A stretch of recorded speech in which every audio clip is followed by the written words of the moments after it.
बच्चों, class 12th का geography में चैप्टर 1 चल रहा है, इंट्रोडक्शन। आज लेक्चर 3 है। इससे पहले 2 दिन पढ़ाया गया है, उन्हें भी आप पढ़ लें। आज हम लोग पढ़ेंगे मानव भूगोल के विषय क्षेत्र।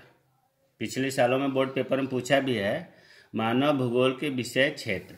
देखिए, विषय क्षेत्र पर तो कई भूगोल शास्त्रियों का अलग अलग विचार है, लेकिन सबसे जो महत्वपूर्ण भूगोलवेत्ता थे हंटिंगटन।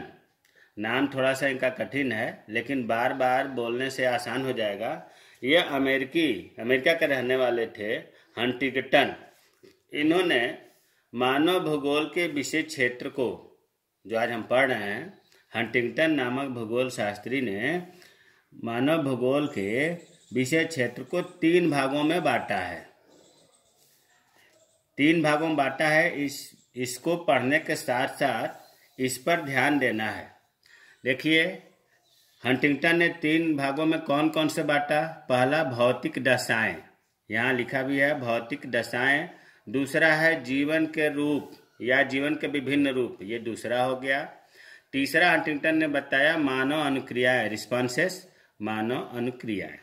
ये अब क्लियर हो गया कि हंटिंगटन ने मानव भूगोल के विषय क्षेत्र को 3 भागों में बांटा है, भौतिक दशाएं, जीवन के रूप और मानव अनुक्रियाएं। ये तीनों लिखा यहाँ, ये तीनों प्रकार के तथ्य आपस में जुड़े होते हैं। भौतिक दशाएं, जीवन के रूप, मानव अनुक्रियाएं, ये आपस में एक दूसरे से संबंध है, रिलेशन है इन तीनों में।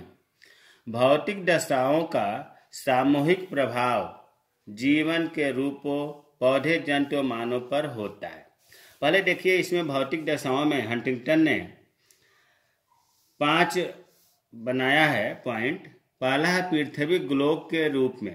पृथ्वी को उन्होंने ग्लोब बनाया है और इस ग्लोब पर इन्होंने बताया भौतिक दशाएं, इसका ध्यान रखना है। भौतिक दशाएं, भू आकृति होगी ग्लोब पर, जलाशय होगा, मिट्टी, खनिज होगा, जलवायु होगा। भू आकृति, जलाशय, मिट्टी, जलवायु एक दूसरे से संबंधित हैं, एक दूसरे के निर्माण में ये सहयोग देते हैं जो पृथ्वी के ग्लोब पर पाया जाता है।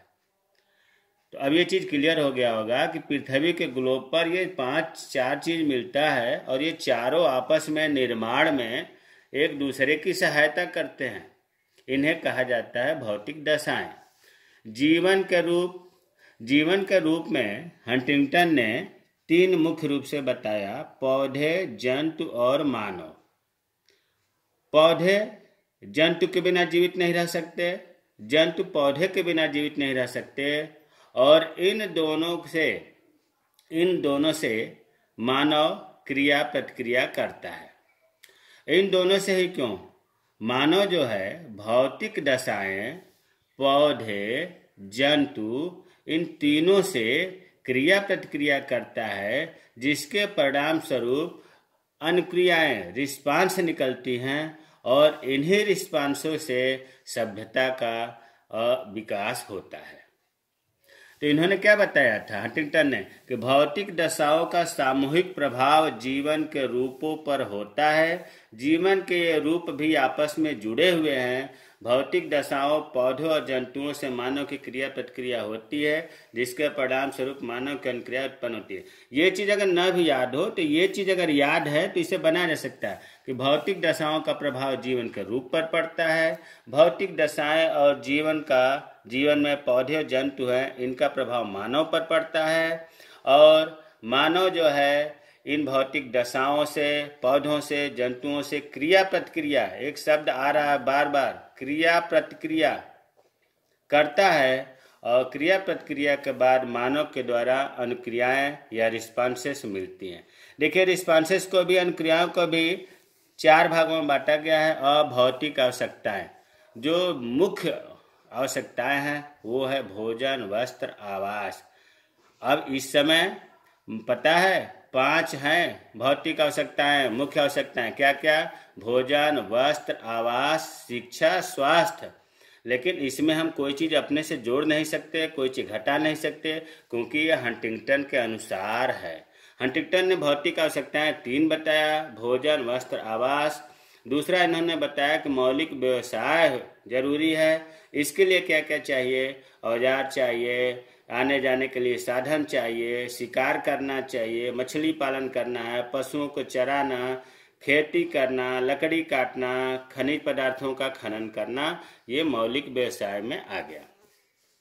और क्या होता है? कार्य कुशलता, विनिर्माण।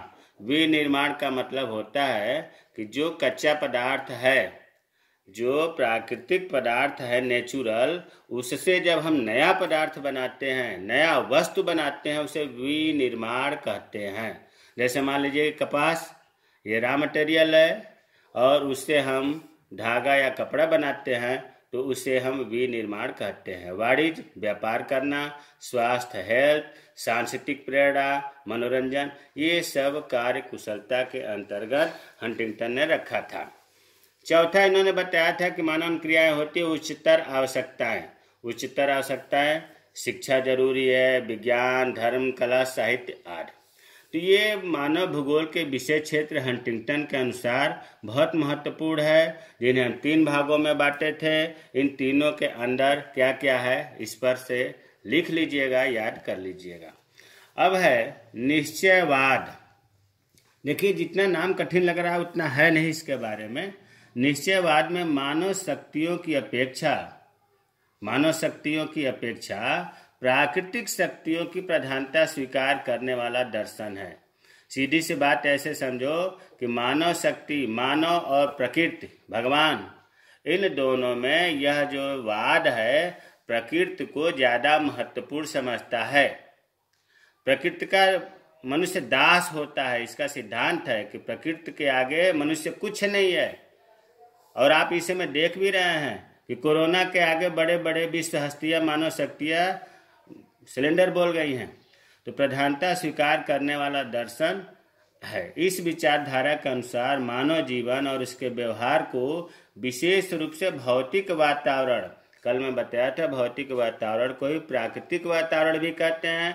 प्राकृतिक वातावरण के अंदर धरातल, पेड़ पौधे, पशु पक्षी, जल, हवा सब आते हैं।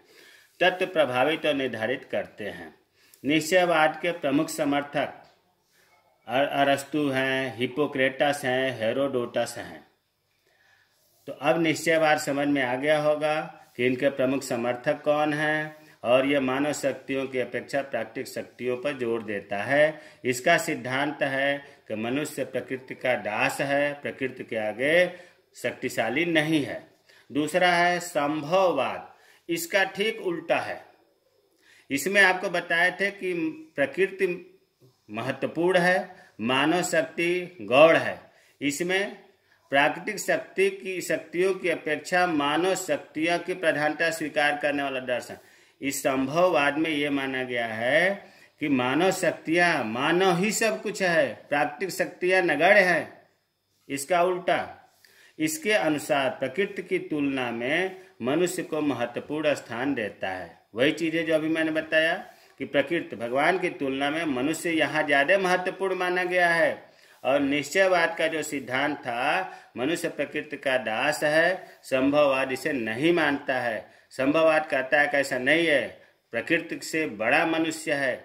इसके समर्थन में, संभववाद के समर्थन में लुसियन फैब्रे, दूसरे हैं, इनका नाम लंबा है थोड़ा सा, पाल विडाल डी ला ब्लास, इनके समर्थक में है। तो अगर एक ना याद हो तो एक हो।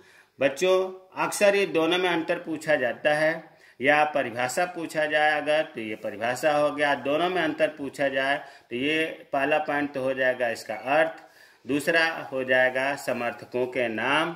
और इस प्रकार से निश्चयवाद और संभववाद महत्वपूर्ण है, छोटा सा आसान है, इसलिए याद कर लेंगे और नोट बना करके होमवर्क बढ़िया से पूरा करिएगा। जय हिंद, जय भारत।